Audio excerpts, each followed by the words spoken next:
চলতি মাসে শুক্রবারে দিবাগত রাত আসতেছে লাইলাতুল বারাত। আহলে সুন্নাত ওয়াল জামাত চার মাযহাবের ইমামরা একমত, আমাদের আকীদায় আমরা এই কথায় বিশ্বাসী, লাইলাতুল বারাত বড় দামি রাত। এ রাত্রে ইবাদত করার রাত। কুমু লাইলাহা সুমু ইয়াওমাহা। হাদিসে আসছে আল্লাহ নবী বলেন, রাত্রে জাগে ইবাদত করো, দিনের বেলা রোজা রাখো, অনশন ধর্মঘট করো। রাত্রে যা কান্নাকাটি করে চাইবা, দিনের বেলা রোজা রেখে ইফতারি সামনে নিয়ে বসে মোনাজাত করে সেই রাতের চাওয়াটা আবার আরেকবার চাইয়ে পাশ করায় নিবা।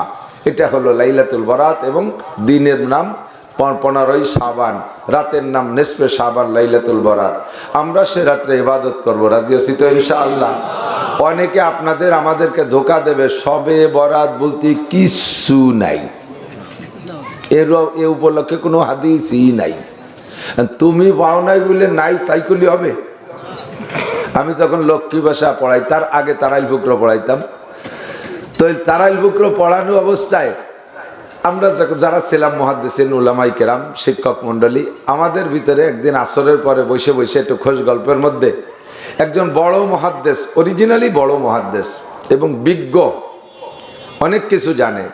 তো উনি আজকে গল্প উঠাইছে আর গল্প করতেছে, আমরা সবাই কান পাইতে শুনতেছি। তো গল্পের মধ্যে উনি বলতেছেন যে সারা পৃথিবীতে নদীর পানি ঘোলা, শুধু বাংলাদেশে, বিশ্বের আর কোনো দেশে নদীর পানি ঘোলা না, সব জায়গায় স্বচ্ছ। এটা ভৌগোলিক গল্প না? শুনে সবাই আশ্চর্য হলো, লোকটা এত জানে, সারা পৃথিবীর খবর বলে দিল। শোনার সাথে সাথে আমার মাথার মধ্যে একটু ক্রিমিনালি ঢুকলো, দেখি উনারে লোকমা দেওয়া যায় নাকি। তো এর আগে আমার ভারত সফর করা ছিল, দেওবন্দে গিয়েছিলাম। তো ওই সফরের কথা আমার মনে পড়ছে। তা আমার জানা আছে হাওড়া ব্রিজের নিচে যে নদী গঙ্গা, এ গঙ্গার পানি ঘোলা। তা আমি বললাম, আমি দেওবন্দে একবার গেছি আর ভারতে 2-3 বার গেছি, তার ভিতরে আমি কলকাতা হাওড়ার ব্রিজের নিচে গঙ্গার পানি তো ঘোলা দেখলাম, আপনি ও জায়গাতে 20-30 বার গেছেন, আমি দেন নাই। তো উনি কয়, ও জায়গাতে যতবার গেছি আমি রাত্রি গেছি। যতবার গেছে, তো যে জায়গাতে তুমি রাত্রে গেছো সে জায়গা কিছু নাই, এ কথা কি বলা ঠিক হবে? ও জায়গায় অনেক কিছু আছে, তুমি রাতের কারণে দেখো নাই, ঠিক না? তো যিনি বলেন যে লাইলাতুল বারাত সংক্রান্ত হাদিস নাই, উনি ও জায়গাতে রাত্রি গেছে, এই জন্য দেয় নাই। যারা দিনের বেলা গেছে তারা ও জায়গায় অনেক কিছু পাইছে, কথা কর না কেন, ঠিক না? কাজেই তোমার ওই রাত্রি গল্প আমাকে কাছে দিতে এসো না। আমাকে বাংলাদেশে বহুত দিনই দেহাবিটা মানুষ আছে, বাংলাদেশের কোনো দিক দিয়ে এস্টাবলিশ হতে পারে না, স্বয়ং সম্পূর্ণতা অর্জন করতে পারে নাই। প্রত্যেকটা জায়গায় বাংলাদেশ অন্য অন্য দেশের কাছে মুখাপেক্ষী। অস্ত্র কিনতে হবে তুরস্ক থেকে, চায়না থেকে, রাশিয়া থেকে। ভালো চিকিৎসার জন্য বোম্বে যেতে হবে, চেন্নাই যেতে হবে, মাদ্রাজ যেতে হবে, সিঙ্গাপুর যেতে হবে, লন্ডন যেতে হবে, তার জন্য বিদেশে যাওয়া লাগে, ঠিক কিনা? পেঁয়াজে শর্ট পড়লে আর এক দেশের কাছ থেকে আনা লাগে, চাউলি শর্ট পড়ে আর এক দেশে, জিরিয়ে গরম মশলা তো হয় না, ফল ফ্রুট সব বিদেশের থেকে, ঠিক না? কোনোটাই বাংলাদেশিরা এখনো পূর্ণতা অর্জন করতে পারে নাই। সেনাবাহিনীর ভালো প্রশিক্ষণের জন্য তাদেরকে চায়না যাওয়া লাগে, আমেরিকা যাওয়া লাগে, বিদেশে যাওয়া লাগে। পুলিশের বড় বড় অফিসারকে শুনি বিদেশে প্রশিক্ষণের জন্য যাওয়া লাগে। খোদার ফজলে একটা ডিপার্টমেন্ট বাংলাদেশে পরিপূর্ণতা অর্জন করেছে, সেটা হলো দ্বীনি শিক্ষা, মাদারেসে দ্বীনিয়া কওমিয়া। সহি দিন পাওয়ার জন্য বিশ্বের আর কোনো দেশের কাছে আমাদের যাওয়া লাগে না। পর্যাপ্ত উলামায়ে কিরাম পরিপূর্ণ বাংলাদেশে ভরপুর। বেজার হলেন? একটু বলবেন না আলহামদুলিল্লাহ? আপনারা কেউ কিছু যে পূর্ণ, তাই যে খেলতে যায় বিদেশে, হ্যাঁ বৈঠে খেলতে যায়, বৈঠে খেল না কি যেন ক্রিকেট বৈঠে বাড়ি খেলতে যায়। কত খেললে বিদেশে যাইয়ে একটা বিশ্বকাপ তো দূরের কথা, একটা আতল ভাঙ্গা 4 কাপও কি আনতে পারছো? যাও সাজি গুজি একেবারে বীর বিক্রম। বাংলাদেশের টাইগাররা যাচ্ছে এখন শ্রীলঙ্কা হরিণ শিকার করতে, সেখান থেকে যাবে মালদ্বীপ, সেখান থেকে ইন্ডিয়া, সেখান থেকে পাকিস্তানি হরিণ নিয়ে কে বাড়ি আসবে। যাওয়ার সময় আর ঢাকঢোল বাজাবাজি, 10 জন মন্ত্রী, 20 জন এমপি, আরো বড় বড় কিড়ে মন্ত্রী, পোকা মন্ত্রী, সবাই যাইয়া এয়ারপোর্টে যাইয়া তাদেরকে ঢাকঢোল বাজায় বিমানে উঠে দিয়েছে। অপেক্ষায় থাকি, গেল যে সাইজে গুজিয়ে আসবে তো ওইভাবে, কিন্তু আসে কবে তা খুঁজে পাই না। আসার তারিখ চলে যাওয়ার পরে খবর নিলাম, কয় সব জায়গাতে ঠকে গেছে, পরে দেখতে ভ্যানে চলে এসে বাড়ি। কতক্ষণ কোনো চাপ আরো নাই। সবচাইতে সহজ, ফার্স্ট হওয়ার সবচাইতে সহজ পদ্ধতি হলো দুর্নীতি করা। দুর্নীতি করতে কোনো কষ্ট হয় নাকি? দুর্নীতি করা সহজ, সে দুর্নীতিতেও বলে সেকেন্ড হয়েছে, চাচও ভাষ্ট হতে পারে নেই। আমার বাংলাদেশের হাফেজরা যতবার বিদেশ যায় সেকেন্ড হয় না ফার্স্ট হয়? 3 নম্বর না 1 নম্বর? 1 নম্বর। যেই মক্কায় কোরআন নাজিল হয়েছে ওই মক্কায় বসে মক্কিরা তাদের কাছে ফেল করে। আমার বাংলাদেশের হাফেজরা নাম্বার 1। সারা পৃথিবীর মুহাদ্দিসদের একটা প্রতিযোগিতা হয়, তার ভিতরে বাঙালি মুহাদ্দিস 1 নম্বর। কাজেই আমাদের এই অন্ধকারী হাদিস খোঁজা লাগবে না, আমাকে শবে বরাতের হাদিস তালাশ করার জন্য সৌকালা বেটারা দিনের বেলা ঘুরে বেড়ায়। আমরা শবে বরাতের ইবাদত করব, ঠিক আছে না? তবে ইবাদতটা কেমন করবেন সেইটা একটু আলোচনার বিষয়। আমাদের দেশে যখন ধর্ম আসছে, এই মুরব্বীরা আমার দিক তাকান, যারা বুড়ো হয়ে গেছেন উনরা বলতে পারবেন, আপনাদের ঘরে যদি 4-5 পুরুষ আগেরিয়া জমির দলিল থাকে, দেখবেন দলিলটা দলিল ঠিক আছে, মুসলমানের নাম, কিন্তু নামের শুরুতে শ্রী শব্দ লেখা থাকতে পারে। শ্রী আব্দুল মালেক, শ্রী আব্দুল খালেক, শ্রী আব্দুর রহমান, আছে না এরকম? পাবেন না দুইটা? কি প্রমাণ করে? ওই শ্রী আব্দুল মালেক আর কিছুদিন আগে শ্রী হরিবোধ ছিল, তাই কলেমা বলে আব্দুল মালেক হয়েছে, কিন্তু হিন্দু গেটাপতে শ্রী পাল্টাইয়া মোহাম্মদ লেখার সুযোগ পাচ্ছে না। না ধরে কয়জন চলে যাক, আমার কি লোক ধরতেছে না, পিছনে কয়জন চলে যাবে? তাহলে একটু আগাই বসেন, ওনাকে জায়গা দেন। যে আগায় বসবেন 10 বছর এতে কাপে সব পাবেন। একটু ভাষা কইসে আগাই আসলি, সময় কম কামাই বেশি, অল্প সময় বেশি নাকি কামাই করবেন। আসেন আসেন, কথা কবেন না, খালি আগাবেন। সময় কম কামাই বেশি, আমিও বেশিক্ষণ টিকতে পারবো না এই জায়গা। এই কয়েকদিন আগে আপনাদের হুজুর যাইয়া প্রেসার দিছে যে হুজুর একটু সময় দেন রোজার আগে, সময় নেই। আর এক জায়গা প্রোগ্রাম, সেখানে যেতে হবে, আমি টাইম মেনটেন করি, আল্লাহ করায় আমাকে খুব, আমি এখনো কোথাও ফেল করি না, পিছিয়ে পড়ি না। আপনারা আমার জন্য অপেক্ষা করবেন, এ কদ্দূর আইছে, এই তো চলে আইছে, কদ্দূর আইছে, এই তো চলে আইছে, এই করতে করতে 2 ঘন্টা কাটায় দেয়। এই আকাম আমি পারি না। লাস্টে কয় যে হুজুর আসবে না, এরকম শোনেন না মাঝে মাঝে? আরে হুজুর আসবে না। কত বড় গাঁজাখড়ি, দাওয়াত রেখে, মাহফিলের দাওয়াত রেখে মিস করে। একবার যে মিস করবে এই সমস্ত ফকু ফাঁকি দিয়ে জীবনও তারা দাওয়াত দেবেন না। ওকে কথায় কোনো ফায়দা নেই। ও হতে আর একটা মোটা দাগ পাইয়ে সেই জায়গায় বসে গেছে, আপনাকে এটা পয়সা কম বলে আসে নাই। আবার যে আরে দাওয়াত হবে যাবো, এবার পয়সা কম দিয়েছে না, আগামীবার আসলাম না, কিন্তু এবার মিস করবো কে?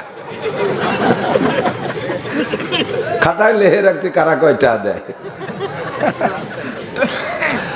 এদিক তো শ্রী হরিবদ, শ্রী আব্দুল মালেক, শ্রী আব্দুল খালেক, এগুলো পাওয়া যায় না। বোঝা যায় যে আমাকে 5-6 পুরুষ আগে হিন্দু ছিল। তো হিন্দুদের হিন্দুয়ানি অবস্থায় যে আমল ছিল, সবে মাত্র ইসলাম গ্রহণ করার পরে সবই তো পাল্টে গেছে। কিন্তু কিছু কিছু তৎকালীন মুসলমান ওলামাই কিরাম যারা ছিলেন, উম্মতকে সন্তুষ্ট রাখার জন্যে ওর থেকে পাল্টাইয়া তার কাছাকাছি কিছু দিয়ে দিয়ে রাখতো, যাতে মন খারাপ না হয়। সেই কালে হিন্দু থাকাকালে মানুষ পোড়াইতে যেত, পোড়াই আসার সময় ওই জায়গা দাওয়াত দিত, যারা কাঠ বয়ে বয়ে দিছে 4 দিনের দিন তোমরা আসবা, কাঠুরিয়ে খাওয়াবো, এর নাম কাঠুরিয়ে খাওয়ানো, ঠিক না? এখন মুসলমান হওয়ার পরে কাঠ আগাই দেওয়া দিই নাই, সে কাঠুরিয়ে খাওয়া খাই নাই। মুসলমানরা মুখখান বেজার, আগে হিন্দু থাকতে তো ভালো হয়েছিলাম, 4 দিনের দিন মানুষ বলেছে খাতি পারতাম, জানি কি হলো হুজুররা মুসলমান বানাই দি, কি এটা বিপদ হলো, খাওয়া দাওয়া বন্ধ। হুজুররা কাজে টেনশন করে না, আমরা 4 দিনের দিন মিলাদ দিয়ে আমরাও খাওয়াই দেবো। এই যে ওকে এগেনস্টে একটা কাজ করে সেই সময়ের জন্য প্রয়োজন মনে করিয়া মন ঠিক রাখছে, পরবর্তীতে এইটা এখন ইসলামে পরিণত হয়ে গেছে। আর তার চেয়ে মোটে সুরতেই পারতেছি না, ফিরে নিয়ে যাচ্ছে না। এই কাম বেদাত। এই কাম কি? এই কাম কি একটু বলেন? এই কাম বেদাত। এই বেদাতটার থেকে উঠে আসতে পারতেছেন না, আরো বেদাত করতেন, সেগুলোর থেকে অনেকটা থেকে বেড়ে আসছেন। যেমন মুরব্বীরা সাক্ষী দেন, এদানিংকালে নেই বিদায় এই জামানার পোলাপানরা বুঝবে না। আমিও দেখেছি আগে মুরব্বী, এই কুরবানির সময়, এই দিও না, ডবল ঐকা, আগে কুরবানির সময় যে মোল্লারা বাড়ি বাড়ি যাইয়া গরু জবই দিয়ে দিত, তাকে মাথা দিয়ে দিতেন। মোল্লারে কাল্লা, কথা ছিল না? মোল্লার কাল্লা। এক মোল্লার বাড়ি 20-22টা কাল্লা জমা হয়ে যেত। যদি সেই সময় ফ্রিজ থাকতো তাহলে সেই আমলের কাল্লা সিংমিং 2-1খানে আমরা দেখতাম। ভাগ্য বলো সে ফ্রিজ ছিল না, খাই দিয়ে শেষ করছে। এখন কি আপনারা মোল্লারে কাল্লা দেন? এই মোল্লারে কাল্লা দেন না কার কথায়? আপনাদের কথায় না, আমরা নিষেধ করছি। আমরা আলেমুল আমারা নিষেধ করছি মোল্লারে কাল্লা দিলে কুরবানি হয় না। আর এই ওয়াজ সব জায়গা হয় না, আমি কেউরে কইতে শুনি নাই, আমি নিজেই যা দুই এক অক্ষর বলি, দুই এক জায়গা এসে গেলি বলি যে মোল্লারে কাল্লা দিলি কুরবানি হবে না। পারিশ্রমিক হিসেবে কুরবানির জন্তুর গায়ের থেকে একটা লোমও কেউকে দেওয়া যাবে না। জবাই দিয়ে দেশে তারে 5,000 টাকা দিয়ে দেন, দোষ নাই, কিন্তু কুরবানির গোশের থেকে 2 কেজি গোশ তারে মাথা, তারে বুড়ি দা, তারে ঠ্যাং সাইডকেন দিয়ে দিবা, এ জায়েজ নেই। এ কথা বহু সুন্দর করে বুঝানো লাগি নাই, একবার বলে দিছি যে মোল্লারে কাল্লা দিলি কুরবানি হয় না, বাস মোল্লাকে খেলা শুরু হয়ে গেছে। আর মোল্লারা কাল্লা পায় না, আপনারা বেরেক করে দিয়েছেন। এই ওয়াজটা খুব তাড়াতাড়ি আমল করছেন কেন? এটার পর আমল করলে কাল্লাটা বাড়িতে আয়, গিলু খাওয়া যায়, জিব্বে খাওয়া যায়, গোশত থাকে। যেই বিদাতরে ছাড়লে আপনার লাভ হয় সেই বিদাত ছাড়েন, আর যেই বিদাতরে ছাড়লে আপনার লস হয়, দুহেন জিলাপির লস, 4 ভাতের লস, অথচ কাজের মধ্যে বিদাত, ওইটা ছাড়েন না। এই জন্য আল্লাহ কি কয়, আফাতুমিনুনা বিবাযিল কিতাবি ওয়া তাকফুরুনা বিবায ফামা জাযাউ মান ইয়াফআলু যালিকা মিনকুম ইল্লা খিজিয়ুন ফিল হায়াতিদ দুনিয়া ওয়া ইয়াওমাল কিয়ামাতি ইউরাদ্দুনা ইলা আশাদ্দিল আযাব ওয়া মাল্লাহু বিগাফিলিন আম্মা তা'মালুন। ও মুসলমান, তুমি কেমন মুসলমান? কোরআনের কিছু মানো, কিছু মানো না। যেটা তোমার ভালো লাগে ওইটা ধরো, আর যেটা তোমার বিপক্ষে চলে যায় না, হয় না, একদিন পর্যন্ত করি আইছি। Same quality of Hindu. আমার লজিংয়ের কাছে বুকরো থাকতাম, 5 লজিং থাকতাম। লজিংয়ের কাছে এক ঠাউর হিন্দু লোক ছিল, খেবু মুসাই নাম। এই খেবু মুসাই মেলা বয়স, সেই সময় মানে 90-95 হয়ে গেছে, মানে এখন দুতি ভরিয়ে আসতো আমার কাছে বসে গল্প গোষ্ঠী দুতি খুলিয়ে খাটের নিচে নেমে যেত, উনি খালি খালি বসে নিচে নেংটাই। আমি মাঝে মাঝে টেনে টুনে একটু গিরিয়ে দিতাম, আরে বাবা উস নাই। তবে শিক্ষিত লোক, অনেক পণ্ডিত কথা বলতেন, আমার অনেক কিছু শিখেছে, ওনার কাছে অনেক কথা শিখছি। উনি আমারে নিয়ে ধর্মের আলোচনা করতেন, ধর্মের আলোচনা করতে করতে করতে করতে শেষ পর্যন্ত যাইয়া উনি আটকে যেত। কোনোদিনও মুসলমানদের সাথে অমুসলমানরা ধর্মীয় আলোচনায় কোনোদিনও টিকতে পারবে না। কি বিশ্বাস পারবে? আনের বিশ্বের যত বড় পণ্ডিত হোক, আমি অত বড় হুজুর না, আমি হারাই দিতে পারবো ইনশাআল্লাহ, এক কদম আগাতে পারবো। তো উনি সুন্দর করে বলতেন, বলতে বলতে আমিও বলতাম, 2 চাচা ভাইয়ের বেটা, আমি যেটা কইতাম 2 চাচা ভাইয়ের বেটা গল্প হতে হতে উনি শেষে যাই আটকে যেত। তা যখন আটকে গেছে তখন বলতেন, চাচা তাহলে এই বুড়োকালে কলেমাটা ফুরিয়ে ফেলাই দেন, তো আমরা পোড়া দোড়ার মধ্যে নেবো না, কাপড় টাপন পরাই সুন্দর রেডি আতর গোলাপ দিয়ে জানাজা পড়ায় কবর দিয়ে দিবানি। বলার পরে কাছে বুঝি তো, কিন্তু শাড়ি কি করে মুরব্বীরা করি আইছে, মুরব্বীরা এই কথা সূরা লুকমানের ভিতরে আল্লাহ পাক বলেন, ওয়াইদা কিলা লাহুমুত্তাবিউ মা আনজালাল্লাহ, যখন তাদেরকে বলবা এটাই তোমরা মানো এই কথা, যে কথা আল্লাহ বলেছেন, যে কথা নবী বলেছেন, এই কথা মানো। এ তখন বলবা, সুন্দর করে বুঝাই দেবা, বসবে না, তারা বসবে। বুঝে টুটে যখন চলে যাবে তখন কি বলবে, ক্বালু বাল নাত্তাবিউ মা ওয়াজাদনা আলাইহি আবানা, যা বলছেন সবই সত্য, তবে বাপ দাদা 14 পুরুষ ধরে করেছি, শাড়ি কি করে। যেমন ওই খেবু মুসাই কইল, ওই রকম আপনি মুসলমানও বলেন, 4 দিনের দিন মানুষ মারা গেলে মিলাদ বাপদাদা ধরে দিয়ে আইছে, 40-এর মিলাদ বাপদাদা দিয়ে আসছে, আরে বাৎসরিক মৃত্যুবার্ষিকী বাপদাদা করে আসছে, আর আমরা এত তাড়াতাড়ি শাড়ি কে রে, সবে বারাতে মিলাদ, সবে কদরে মিলাদ, কথায় কথায় মিলাদ দিয়ে আইছে, এইগুলো এখন শাড়ি কি করে। যতই যুক্তিসঙ্গত হোক, বাল্লাত্তাবি মা ওয়াজাদনা আলাইহি আবানা, বাপদাদা পূর্বপুরুষ যা করছে তাই করব। আল্লাহ পাক কি বলেন, জবাব দেন, আওয়ালাউ কানা শাইতানু ইয়াদউহুম ইলা আযাবিস সাইর, তাদের এই যুক্তির মাধ্যমে শয়তানে তাদেরকে জাহান্নামের আগুনের দিকে টানতেছে। আপনি যদি মোমেন হন, ওই ছোট বাচ্চারে বসান, ওইগুলো মাহফিলের ভিতরে কখনো আনবেন না, ওগুলো মসজিদেও নেবেন না, একটার মধ্যে আরেকটা ঢুকে যায়, কষ্ট হয়। এদিক 7 বছরের আগে পোলা পান্ডে মসজিদে নেবেন না, যেটুকু আছে কয়ে তুই যাই, কব নাকি? কেন নেবেন না? আল্লাহ নবীও নিতে কইনি, মুরু সিবিয়ালাকুম বিসসালাতি হুম আবলাউ সাবিসিনিন। 7-এর আগে বুদ্ধি হয় না, বয়সের ধাপে ধাপে আল্লাহ তাআলা বয়সের সাথে বুদ্ধির পরিবর্তন করে দেয়। বয়সের সাথে বুদ্ধির পরিবর্তন, সাথে যাই একটা পরিবর্তন আসে, সাবালেগে যে আর একটা পরিবর্তন আসে, 32-এর পর আর একটা পরিবর্তন আসে, 40-এর পরে ফাইনাল পরিবর্তন। এরপরে আল্লাহ তাআলা জ্ঞান পূর্ণ করে দেয়। 40-এর পরে জ্ঞান পূর্ণ হওয়ার কারণে সমস্ত নবীদেরকে আল্লাহ নবুয়ত দিয়েছে 40-এর পরে। কাজেই 40-এর পরে কোনো যত যোগ্য মানুষ হোক তারে এমপি বানাবে না, তারে মন্ত্রী বানাবে না, তারে কোনো পদের দায়িত্ব দিবা না, ওর বুদ্ধি আটা নাই। 40-এর আগে ছেলেমি খেলেমি বুদ্ধি।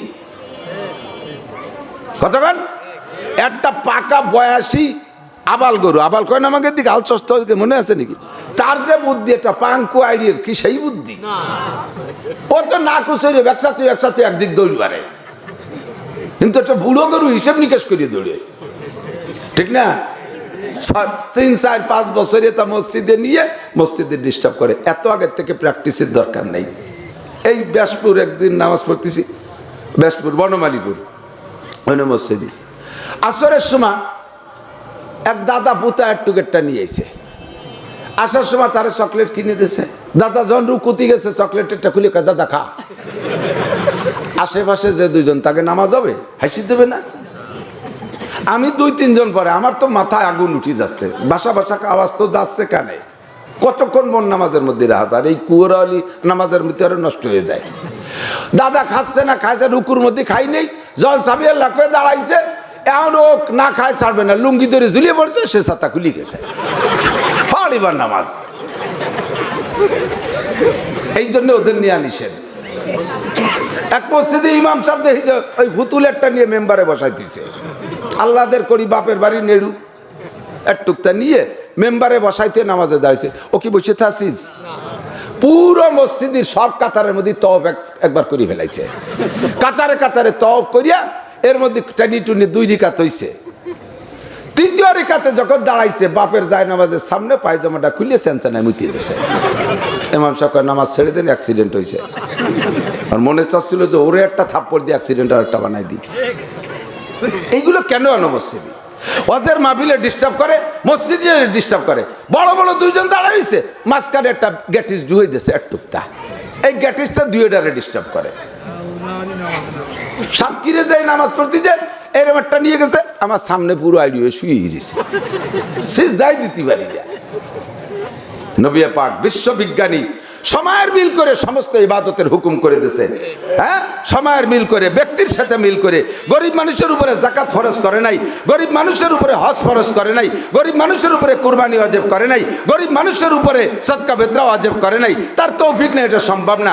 নাবালেগের উপরে নামাজ ফরজ করে নাই, নাবালেগের উপরে এই সমস্ত শরীয়তের বিধিবিধান দেয় নাই, তার এখনো বুঝার যোগ্যতা হয় নাই। আমরা জন্মসূত্রে মাথায় চুল নিয়ে জন্ম নিছি না? হ্যাঁ, চুল হয়েছে কয়দিনই, অনেকের মাথায় কিন্তু বড় বড় চুল হয়, ঠিক না? শুরুতে 4 মাস তো আপনার অস্তিত্বই ছিল না, 4 মাসের মাথায় যে একটা মানুষ হয়েছেন। 8 মাসে আপনি ডেলিভারি হয়েছেন, 4 মাস আপনি মার পেটে চুল হওয়ার জন্য সময় দিয়েছেন। 4 মাস মায়ের পেটে ওই শিশু বাচ্চা ছায়া জায়গা পেটের মধ্যে থেকে যত বড় চুল বানাইলো, দুনিয়ায় আসার পরে কিন্তু 4 মাসে অত বড় চুল হয় না।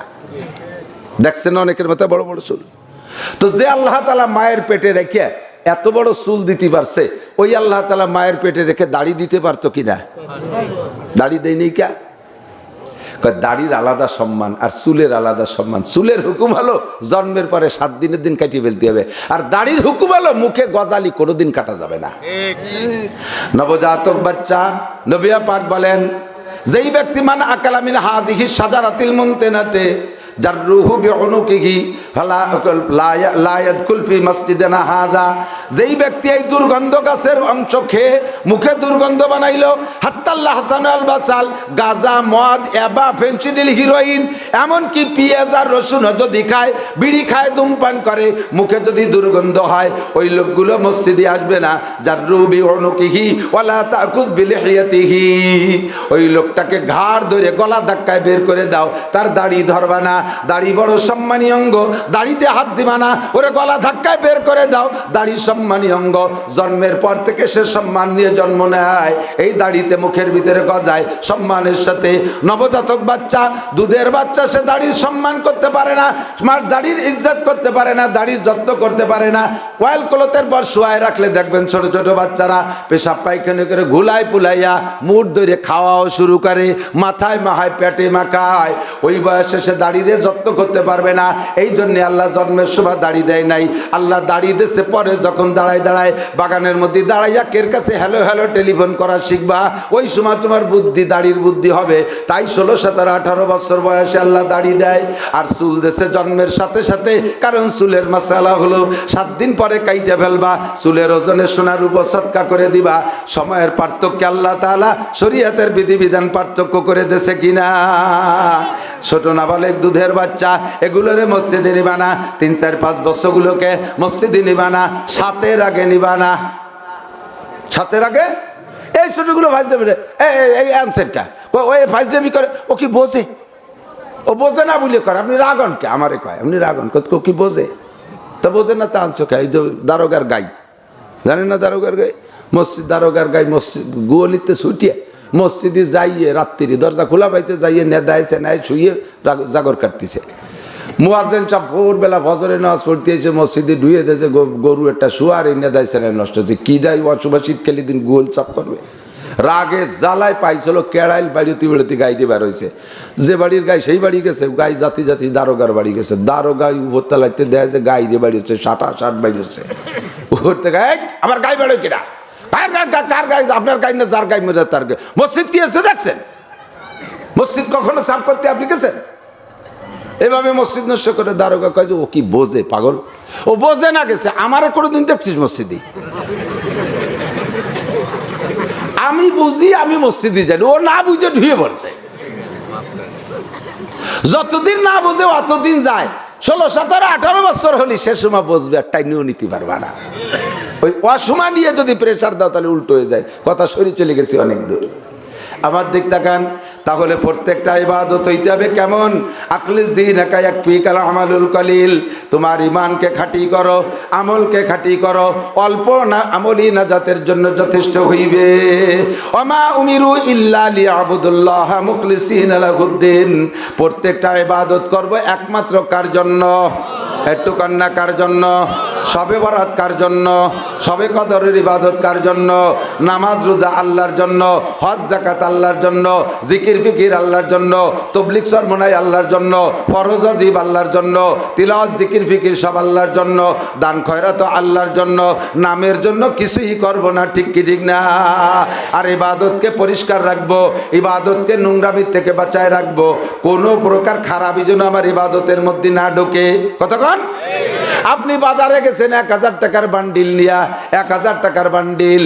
এই টাকাগুলো 1000 টাকার নোট তো বাংলাদেশের সবচেয়ে বড় টাকা। 1 লক্ষ টাকা নিয়ে গেছেন, কিনবেন পরান বইয়ে, কিন্তু টাকা খুলে যখনই দোকানদারে দেন, দোকানদারের হাতের মধ্যে সন্দেহ হয়, গসা দিয়ে কয় কাকা টাকা আলো জাল দেবে আপনারে মাল। ভাবেন আপনি জাল, খাবেন জাল। টাকা আপনার জাল, পাবেন না মাল, শুরু হবে জাল। পুলিশ যাই করে আপনারে অ্যারেস্ট করাই দেবে। এবার টাকা জাল না, টাকা ভালো, টাকা পিওর, কিন্তু টাকার মাঝখানে এক একটা টাকার ভিতরে 2-3 ফুটুও দেবে আপনারে মাল। এ জায়গা থাকবে না তাল, ঠিক কি ঠিক না? টাকা আপনার ফুটো না, কিন্তু কোনায় যে খানিক জায়গা কাইটে ছিঁড়ে গেছে, ওই জায়গার নাম্বার নাই, তাও আপনারে টাকা খাবে, মাল দেবে দেবে না। আপনি যে ইবাদত করবেন, এই ইবাদত সম্পর্কে আল্লাহ পাক বলেন, ইবাদতের একটা প্রতিদান আমি আল্লাহ পাক দুনিয়ায় রেখেছি, আর একটা প্রতিদান আমি আখিরাতে রেখেছি। দুনিয়ার প্রতিদান দুনিয়ায় পাইতে হলে তাও তোমার ইবাদতের মধ্যে মাধ্যমে পাইতে হবে। দুনিয়ায় তুমি সুখ চাও, শান্তি চাও, দুনিয়ায় মানুষের সুখে থাকতে চান, চান কি চান না? সুখে থাকতে চান সবাই। সুখ 2 জিনিসের নাম। কয় জিনিস? 2 জিনিসের নাম সুখ। কথা কি বুঝতেছেন? কয় জিনিসের নাম সুখ? 2 জিনিসের নাম। জানেন না কি কি? আমি বলে দেই, সবাই জানেন, বলার সাথে সাথে স্মরণ হবে। মাত্র 2টা জিনিসের নাম সুখ। দুনিয়ার সুখ শান্তি আর কিছুর মধ্যে না, মাত্র 2টা জিনিসের ভিতরে। একটা হলো আমার প্রয়োজনীয় সামগ্রী, যাকে আরবিতে বলে রিজিক। আরবিতে বলে রিজিক, রুজি। আমার রুজি রিজিক পর্যাপ্ত পরিমাণ আমার হাতের নাগালে আসা, ক্রয় ক্ষমতার মধ্যে থাকা, হাতের নাগালে পাওয়া, পাইতে কিনতে আমার বিদেশে যাওয়া লাগে না, এবং বাড়ির দ্বারে পাইতা ক্রয় ক্ষমতার মধ্যেই আছে। আমার চাউলের দরকার, ডাউলের দরকার, তেলের দরকার, আলুর দরকার, পেঁয়াজের দরকার, মাছের দরকার, গোশের দরকার, কাপড়ের দরকার, ইটের দরকার, বালির দরকার, জ্বালানের দরকার, গাড়ির দরকার, বাড়ির দরকার, জাকাত দরকার, জমির দরকার, যত যা কিছু সব কিছুর নাম হলো রিজিক। এই রিজিক আমি অ্যাভেলেবেল পাবো এবং ক্রয় ক্ষমতার মধ্যে থাকবে। এটা হলো আমার সুখ এবং শান্তির অর্ধেক। সব আছে, এই সব কিছু আছে আর অর্ধেক নাই, তাতে আপনি পূর্ণ শান্তি অর্জন করতে, উপভোগ করতে পারবেন না। সেই অর্ধেকের নাম হলো নিরাপদ জীবন ব্যবস্থা। নিরাপদ জীবন ব্যবস্থা, ভয় থাকবে না, ত্রাস থাকবে না, সন্ত্রাসের ভয় থাকবে না, আরে পুলিশ দারোগা আর্মি বিডিআরে ধরার ভয় থাকবে না। দরজা খুলে কোটি টাকা ঘরের মধ্যে রাইখা দরজা খুলে শুয়ে থাকবো, রাতের বেলা কোনো দুলোভাই এসে সারা করে ডাক দেবে না। 10 লক্ষ টাকা মোটর সাইকেলে নিয়ে চলে যাবো আলফাডাঙ্গা ফরিদপুর, রাস্তায় কেউ আমার সালাম দেবে ছাড়া গালি দেবে না। কতক্ষণ টিকিট না, সুন্দরী মেয়েকে ছেড়ে দেব 10 কিলোমিটার ফাঁকা রাস্তায় দিয়ে কলেজে পড়তে যাবে, রাস্তায় একটা ছেলে তারে কিক মারবে না, কুক মারবে না, কোনো ভয় নাই, ত্রাস নাই, ভয় নাই, ক্ষোভ নাই। একে বলে নিরাপদ জীবন ব্যবস্থা। একদিকে পর্যাপ্ত রিজিকের ব্যবস্থা, আর একদিকে নিরাপদ বসবাসের ব্যবস্থা। এই দুই জিনিসের নাম মাত্র শান্তি। এর বাইরে আর কিছু খুঁজে পাবেন না শান্তির জন্য। শান্তি এই দুইটা জিনিসকেই বলে।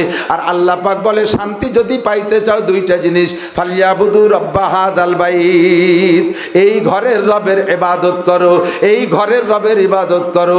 আল্লাযী আত'আমাহুম মিন জু, যে আল্লাহ তোমার সকল ক্ষুধা নিবারণ করে দেয়, যত ক্ষুধা আছে সব নিবারণ করে। চাকরির দরকার পূরণ করে দেয়, চাকরির দরকার ব্যবস্থা করে দেয়, অর্থের দরকার ব্যবস্থা করে দেয়, জমিনে ফসলের দরকার ব্যবস্থা করে দেয়, মেম্বারির দরকার দিয়ে দেয়, চেয়ারম্যানের দরকার তোমারে দিয়ে দেয়, এমপিগিরির দরকার তা তোমারে দিয়ে দেয়, তোমার যত যা কিছু দরকার সব কিছু দেয় সেই আল্লাহ। ফালিয়াবুদু রাব্বা হাযাল বাইত, এগুলো পাইতে হলে এই ঘরের রবের ইবাদত করো। ওয়া আমানাহুম মিন খাউফ, এবং তোমাকে নিরাপদ জীবন যাপনের ব্যবস্থা করে দেবে সেই আল্লাহ। বিএনপি আলা পারে নাই জীবন নিরাপদ জীবন যাপন দিতে, আমলিগ আলাও পারে নাই, আর বর্তমান অন্তর্বর্তীকালীন সরকারও পারতেছে না। কথা কন, সরকারের ব্যর্থতা বলছি না, এটা পারা সম্ভব না, পারবেন না। 1 কোটি বার চ্যালেঞ্জ করে বলবো, যতক্ষণ পর্যন্ত এই ঘরের রবের ইবাদতের ভক্ত বানাইতে পারবেন না মানুষকে, বাংলাদেশের জনগণকে, অতক্ষণ পর্যন্ত কোনো প্রশাসন দিয়া, কোনো পাওয়ার দিয়া বাংলার জমিনে শান্তি আনতে পারবেন না। স্বীকার করলেন না? শান্তি আনা সম্ভব কি? বিশ্বাস পারবে? সবাই চেষ্টা করেছে, সকলে আমাদের প্রতিশ্রুতি দিয়েছে। যখন নির্বাচন হয়, আসে না প্রার্থীরা, এবার আমাকে ভোট দেন, দেখেন কি করে ছেড়ে দেই, একেবারে খাল রাস্তা কেটে খাল বানাই দেবো, 12 মাস কাল নৌকো বেড়াবেন, আসমান ভেঙে জমিনে নামাবো, লাঠির মধ্যে মুগুর ভরবো, আমার পরিচয় গরিব দুঃখীর দরজায় পাবেন, আমার চরিত্র ফুলির মতো পবিত্র, যদিও নামাজ পড়িনি, একক তো মদ খাই 5 ওয়াক্ত। মোটা মোটা গল্প দেয় না? যারা আমাদের শান্তি সুখের স্লোগান দিয়ে, আমাদেরকে দিয়েও স্লোগান দিয়ে মোশরেক বানাই দিয়েছে, আমরাও মোশরেক হয়ে যাই নির্বাচনের সময়। এদিক থেকে শান্তি দেয় কে? অথচ আমরা কই বোতল ভাইকে দিলে ভোট শান্তি পাবে দেশের লোক। সে বোতল ভাই নিজেও আর শান্তিতে দুঃখতিছে, তা আমারে কি ছাতার শান্তি দেবে?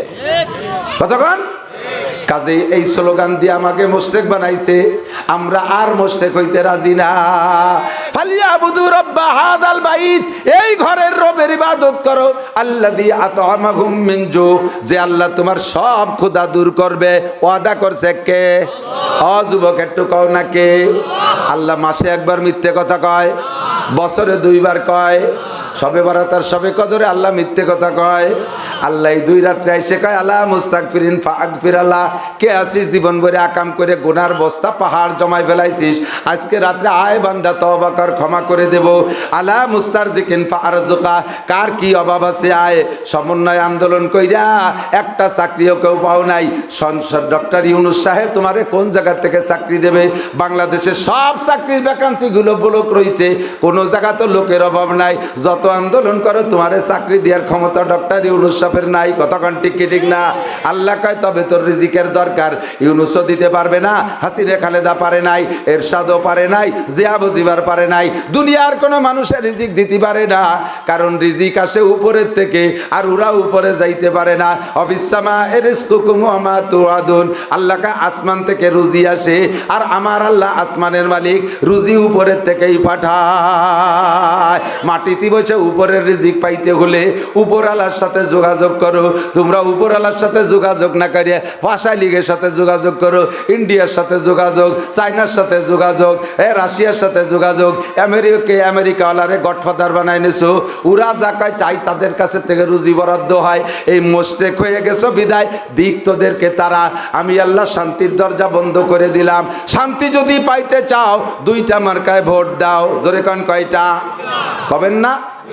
নৌকা দানিশিস চোখের মালিকও যে আল্লাহ, জিব্বের মালিকও সেই আল্লাহ। কথা কন, চোখের মালিক কে? আরে জিব্বের মালিক কে? কাজে জিব্বের অনার্থক জায়গায় ব্যবহার করা যাবে না, এই জিব্বে হারাম দেওয়া যাবে না। চার দোকানে বসে বসে বাংলাদেশের চায়ের দোকানগুলো হয়েছে মিনি সংসদ ভবন, ঠিক না? অনির্বাচিত বিনা ভোটে নির্বাচিত এমপিরা ওখানে বসে থাকে, যে এমপিরা জীবনে কোনোদিন পতাকা পায় না, অফিস পায় না। চার দোকানে বসে বসে যত ভাও কথা পচা দরবার, এই জায়গায় বসে বসে হাসিনের বুদ্ধি দেয়, খালেদের বুদ্ধি দেয়। হাসিনের কোনো বুদ্ধি নেই, এইভাবে ফেলাইতে চলে গেল। খালেদার কোনো বুদ্ধি নাই, 16টা বছর পয়সেই গেল। এর সাথে এক নুস্য বুদ্ধি। ডক্টর ইউনূস যদি আমাদের কাছে একটু শুনতো, তবুও দেশটারে সুন্দর চালাতে পারত। বুদ্ধিজীবীরা বইছে হেলে আছে না, সব শেষ করে এরপরে ধরছে ইমাম সাহেবরে। ইমাম সাহেব নুস্য সুবিধেরা, ওই বড় বড় হুজুর আহমদ শফি আমি তো তেতল হুজুর, এ কর্নেওয়ালা আছে না নাই? আছে না? এ হুজুর রাজাকার, ও হুজুর মৌলবাদ, ও হুজুর তালেবান, ও হুজুর জঙ্গি। শেষ ফিনিশিং কিছু দিয়ে আটকাতে না পারলে চিনি হুজুর গো সালমাই হয় হয়ে গেল। ও হুজুর কাছে নামাজ না, হুজুর গে সালমাই হয়। হুজুরকে যদি ছেলে মেয়ে না হইতো তা তো তুই হতি না। দুনিয়ার সর্বপ্রথম মানুষটাই তো প্রথম হুজুর। আদম আলাইহিস সালাম পাবলিক না হুজুর? পাবলিক না হুজুর? তো উনি যদি এই আমল না করতো তো তোর মতো বুদ্ধিজীবী আসতো কোন জায়গায়? কেলাকা ছুড়ি বাইতি।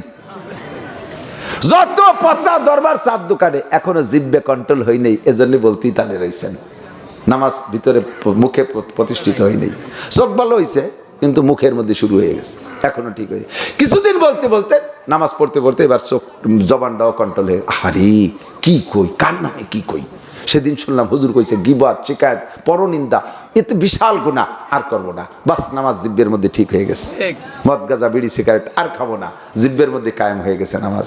কিন্তু হাত দুটির স্বভাব ভালো না। পরের মেয়ে পালিয়ে হাত দেয়, পরের গায়ে হাত দেয়, পরের মাল সিরিয়ে আনতে মনে চায়, পরের গাছের কলা পাইয়ে গেছে রাত্রি কাটিয়ে আনতে মনে চায়, কদু চুরিয়ে মনে চায়, যে কদু চুরিয়েতে যে আর একদিক চাই ফোজ দিয়েছে, কদু রাতক্ষণ কাটিয়ে নিয়ে চলে এসে। তোমার হাত ঠিক হয়ে নেই, হাতের মধ্যে নামাজ কায়েম হই নাই। কিছুদিন করতে করতে ওরে আল্লাহ, সেদিন দি মাওলানা নাসির সাহেব বললো আল্লাহ মানাক্তিমু আলা আফওয়াহিহিম ওয়া তুকাল্লিমুনা আইদিহিম ওয়া তাশহাদু আরজুলুহুম বিমা কানু ইয়াকসিবুন।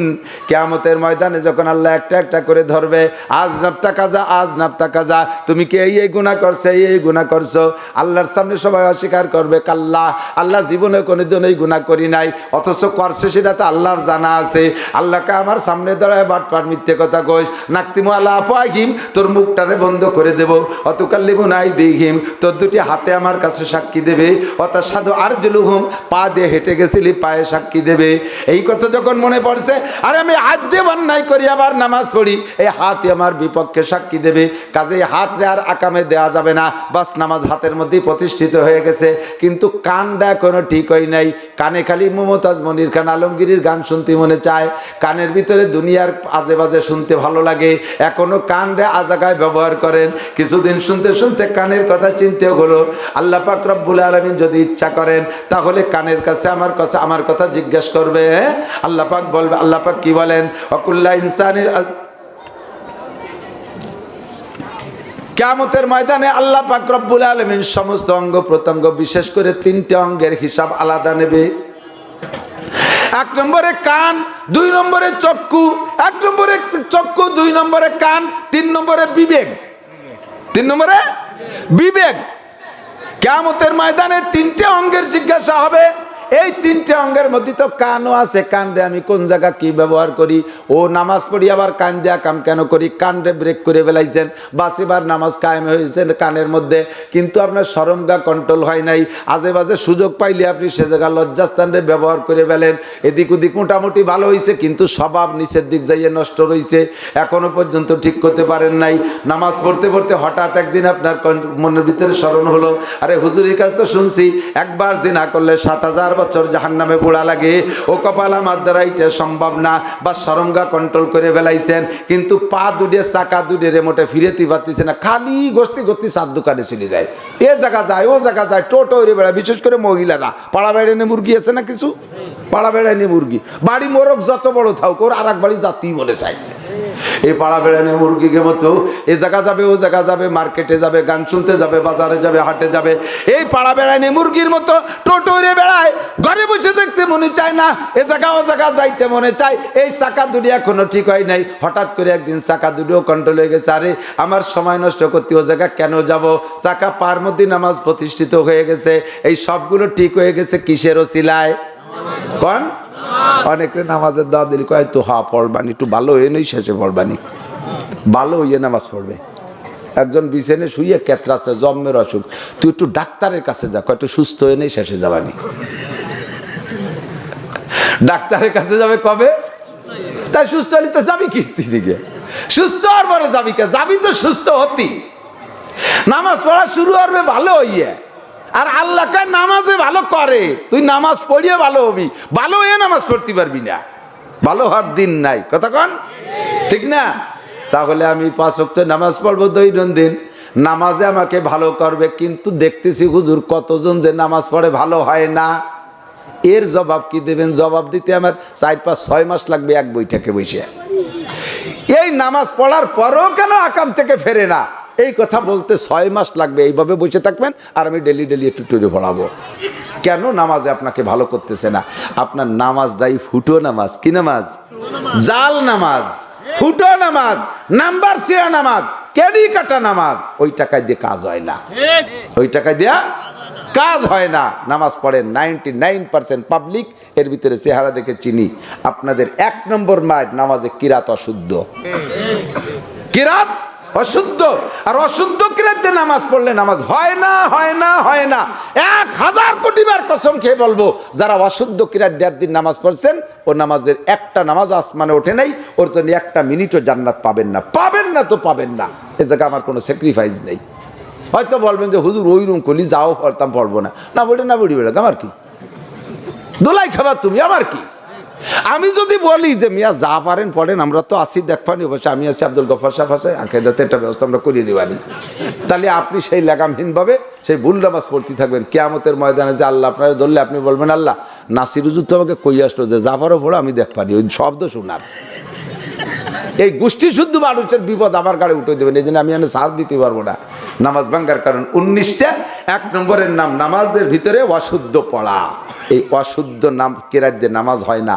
এখন আপনি নামাজ ছেড়ে দেবেন নাকি আখেরাতে বাঁচার জন্য নামাজের কিরাতটা শুদ্ধ করবেন, সিদ্ধান্ত আপনার ব্যাপার, আপনার নিতে হবে সিদ্ধান্ত। বয়সের কোনো সীমারেখা নাই যে এই বয়সে কোরআন শরীফ পড়া যায় না। 90% সাহাবায়ে কিরাম বুড়োকালে নবী পাকের কাছ থেকে কোরআন শরীফ পড়া শিখেছে। আপনি কেন পারবেন না? বুড়োকালে কতটা শিখলেন, এটা কেন পারবেন না? তবলিগি যে 6 সুল মুখস্থ করলেন, ফাজাইলে আমালা তবলিগি নিসার 2-2.5 ঘন্টা পরে ক্যা ও পড়ার অত দরকার ক্যা? কিয়ামতের ময়দানে একটা বারো আল্লাহ জিজ্ঞেস করবে না ফাজাইলে আমাল কয় খতম দেছো, কিন্তু নামাজের কিরাত কুলুসুরো কেন ভুল আয় ফাঁসার চামড়া চুরি বেলা দেবো বাড়ো ইয়ে, এক নামাজও তুমি ভেসতে যেতে পারবে না। ফাজাইলে আমার জীবনেও পড়বেন না, কোনো গুণা নাই। মসজিদে ইমাম সাহেব প্রত্যেক দিন বিভিন্ন মসজিদে আরে ফাজাইলে আমাল পড়তে নিষেধ করতেছি, তা আবার যেন বুঝেন না, পড়েন। তার জন্য একটা সময় বের করছেন, যেই ফাজাইলে আমাল না পড়লে কোনো সগিরা কবিরা কিচ্ছু নাই, তার জন্য 10-15 মিনিট বসে পড়েন। ওই টাইমটা আপনি ইমাম সাহেবের কাছে দেন, হুজুর আমাদেরকে আলিফ বে পড়াই দেন। 2 বছর যদি মেহনত করেন, খুদার কসম কোরআন শরীফ পড়া শিখবেনই। আর নামাজ কোরআন শরীফটা পড়া শুদ্ধ হয়ে গেলে বাস। আজকে যদি এই প্রতিজ্ঞা করেন যে সামনে শুদ্ধ করে কোরআন শরীফ পড়া শিখবই, এই প্রতিজ্ঞা করেন, তাহলে আর এই প্রতিজ্ঞার পরে শুরুও করে দিয়েছেন কালকেতে 4-5 দিন কোরআন শরীফ পড়া শেখার চেষ্টার ভিতর দিয়ে আপনার মরণ হয়ে গেছে, ধরে নেন মরণ হয়ে গেছে, তাহলে আল্লাহ তাআলা চেষ্টার বদৌলতে পিছনে যে কসম খেয়ে গেলাম না যে আগের নামাজ কিছুই নেই, সমস্ত না হওয়া নামাজগুলোকে শুদ্ধ করে আমলনামায় ভরে দেবে। এই একটা ব্যবস্থা মাত্র খোলা আছে, আর কোনো ব্যবস্থা নাই। এখন আপনি কি করবেন? ফামান শাআ ফালইউমিন ওমান শাআ ফালইয়াকফুর, যার মনে চায় মানেন, যার মনে চায় না মানেন না।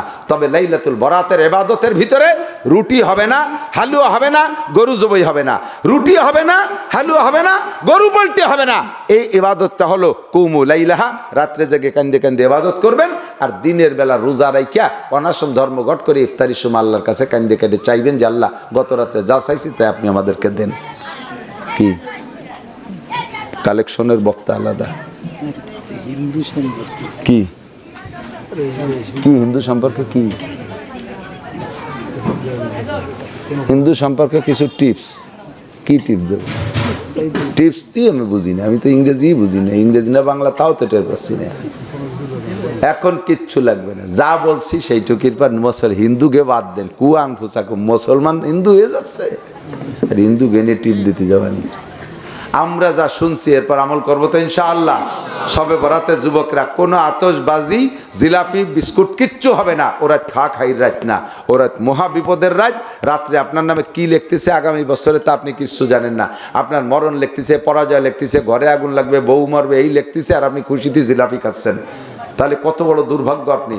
এই অন্যায় থেকে বাঁচবো। লাইলাতুল বরাত, রমজানের রোজা সহ যা সামনে ইবাদত আছে সবগুলো করব। 5 ওয়াক্ত নামাজ শুদ্ধ করে পড়ার চেষ্টা করবো। রাজি আছি তো ইনশাআল্লাহ? ভাষাগত ত্রুটি বিচ্যুতি মার্জনীয়। আজকের এই জায়গা জামাতে দেখেন কত মানুষ, এত মানুষ জামাত, মসজিদ সহ বাইরে ভরে যাবে। একটা মানুষও এখানে জামাতে নামাজ না পড়ে যাব না ইনশাআল্লাহ। ঠিক আছে ইনশাআল্লাহ? সবাই নামাজ পড়বেন, আল্লাহ তাআলা বরকত দান করুক।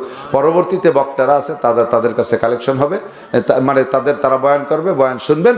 আর মাদ্রাসা, আপনাদের মাদ্রাসা, এতে কিছু দিয়ে যাবেন, কেউ খালি হাতে যাবেন না। রাস্তাটা ক্লিয়ার করে দেন, আমার গাড়িটা বেরোবে, আমার অনেক দূর যেতে হবে। ওই গাড়িটা, সাদা গাড়িটা বের হওয়ার জন্য। কই বক্তা?